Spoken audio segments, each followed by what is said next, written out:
Salam, salam kasih, damai, dan sejahtera. Tuhan memberkati, menyertai, dan melindungi. Salpe, kegiatan misioner. Tugas itu harus dijalankan oleh Dewan Para Uskup yang diketuai oleh pengganti Petrus. Sementara seluruh gereja berdoa dan bekerja sama, tugas itu satu dan tetap sama, dimanapun juga dan dalam segala situasi. Meskipun menurut kenyataan tidak dilaksanakan dengan cara yang sama, maka dari itu perbedaan-perbedaan yang harus diakui adanya dalam kegiatan gereja itu bukannya muncul dari hakikat paling dalam perutusan itu sendiri, melainkan dari pelbagai situasi tempat perutusan itu berlangsung. Adapun keadaan-keadaan itu tergantung atau dari gereja atau juga dari berbagai masyarakat, golongan-golongan atau orang-orang yang dilayani dalam perutusan itu.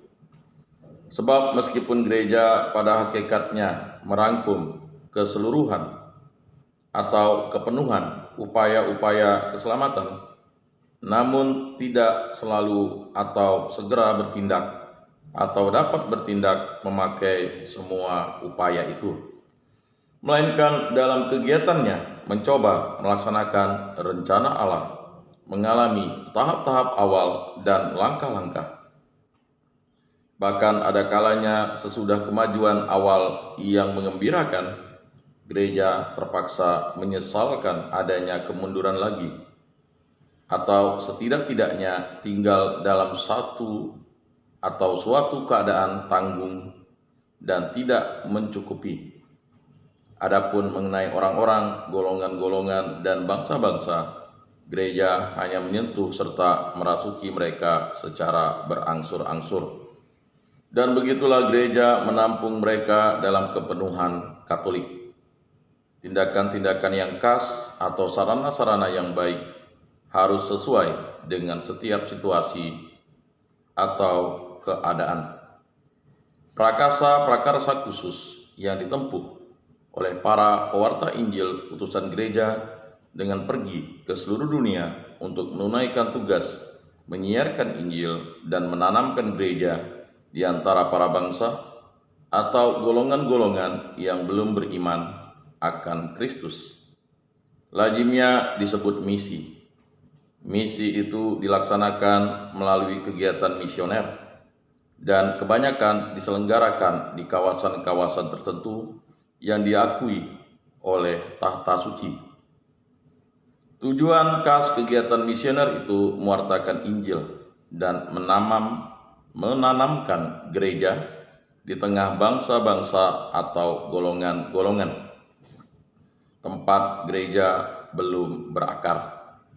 Demikian dari benih sabda Allah tumbuhlah di mana-mana gereja-gereja khusus pribumi yang cukup mantap, mempunyai daya kekuatan mereka sendiri serta dewasa, dilengkapi secukupnya dengan hierarki mereka sendiri dalam persatuan dengan umat beriman, pun dengan upaya-upaya yang sesuai dengan watak perangai mereka, untuk sepenuhnya menghayati hidup Kristiani dan untuk menyumbangkan bagian mereka demi manfaat seluruh gereja.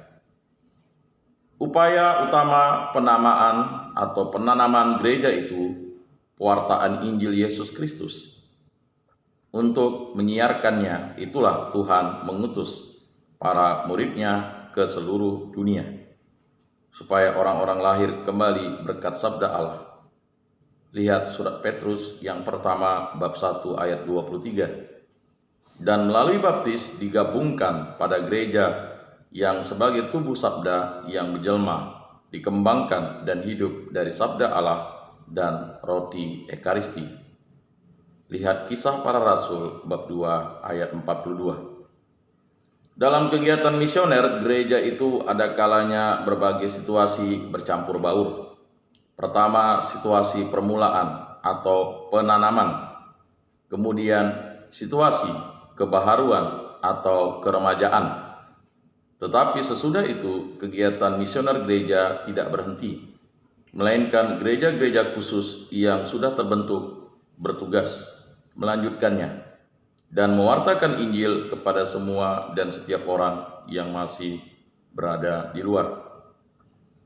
Selain itu, tidak jarang golongan-golongan masyarakat yang dihadapi gereja karena pelbagai sebab mengalami perubahan yang mendalam, sehingga dapat muncullah keadaan-keadaan yang sama sekali baru. Lalu gereja wajib mempertimbangkan, benarkah situasi-situasi itu memerlukan kegiatan misionernya lagi? Kecuali itu kadang-kadang keadaannya sedemikian rupa, sehingga untuk sementara tidak ada kemungkinan untuk secara langsung dan segera menyiarkan Injil.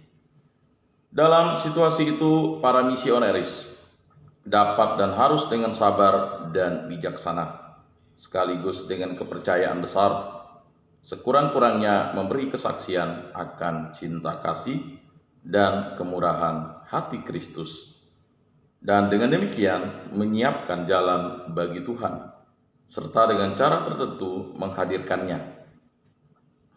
Begitu menjadi jelaslah bahwa kegiatan misioner bersumber pada inti hakikat gereja sendiri. Kegiatan itu menyiarkan iman gereja yang membawa keselamatan, menyempurnakan kesatuan Katoliknya dengan memperluasnya, serta didukung oleh sifat kerasulannya.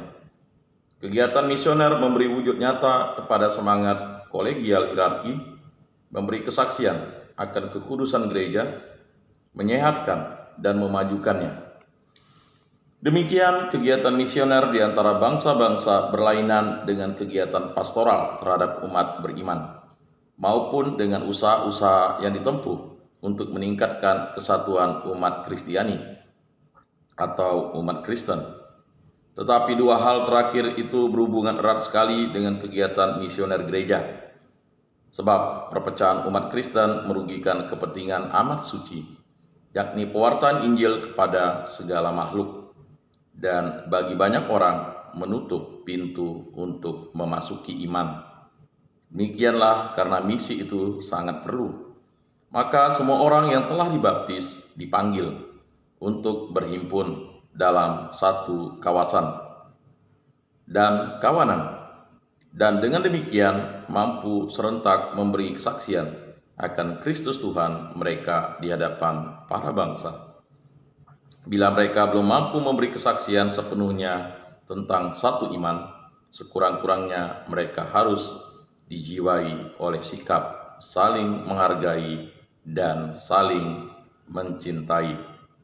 Semoga bermakna dan bermanfaat dalam hidup kita. Salam, salam kasih, damai, dan sejahtera. Tuhan memberkati, menyertai, dan melindungi. Salve.